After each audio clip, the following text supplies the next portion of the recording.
Tudo bem, gente? Falar um videozinho falando sobre quem está começando na cartomancia. É uma dica ou uma coisa que tem que se atentar. Toda carta, tá? Vamos supor, né? Por acaso, a carta da morte.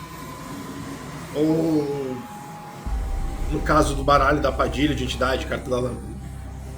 Toda carta em específico, ela fala sobre todos os assuntos. Ela tem um mote, tem um mote geral aqui, ó, né? Mas toda carta ela é capaz de falar sobre todos os assuntos dentro daquele contexto.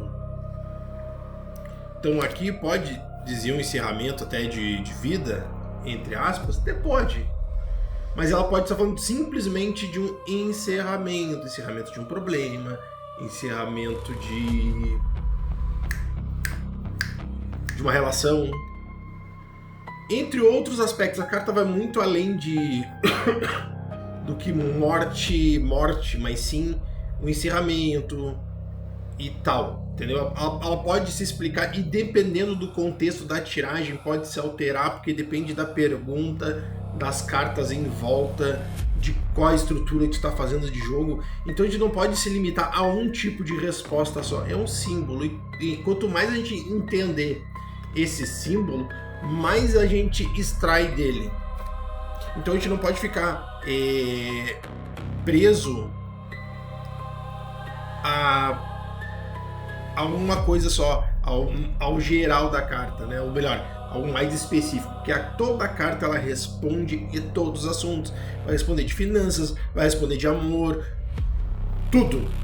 E aí tu tem que ver o que estão as cartas ao lado. Por exemplo, aqui, ó, vamos lá da Padilha, surpresas. Tá? Surpresa, ponto. Né? Surpresa. Porém, é uma lâmpada acesa iluminando. Então ela pode dizer de uma ideia repentina, ela pode dizer que o assunto está clareando, que está trazendo à luz um assunto específico. Então a gente tem que entender que o símbolo, a gente tem que se preocupar muito com o símbolo, mas a gente tem que entender o contexto e junto às outras cartas que estão em torno, método de tiragem, cartas em torno, pergunta e também o teu próprio conhecimento, ele vai expandir, porque muitas vezes a carta tem uma significação muito comum a ela, né? Que é estudada, que é comum a ela. Porém, assim mesmo, dentro de uma percepção, tu pode ter uma nuance que é tua, uma percepção desta carta, ela se comunica contigo de uma forma diferente. Então a gente não pode ser muito dogmático nos estudos de cartomancia, tá? Diferente se for Lenormand, se for baralho de Maria Padilha. Então tem que entender o símbolo também. E quanto mais tu entender esse símbolo, mais relação vocês tiverem com o símbolo, mais ele vai conseguir se comunicar com vocês e dar outras camadas de leitura. Tá bom, gente? Até a próxima.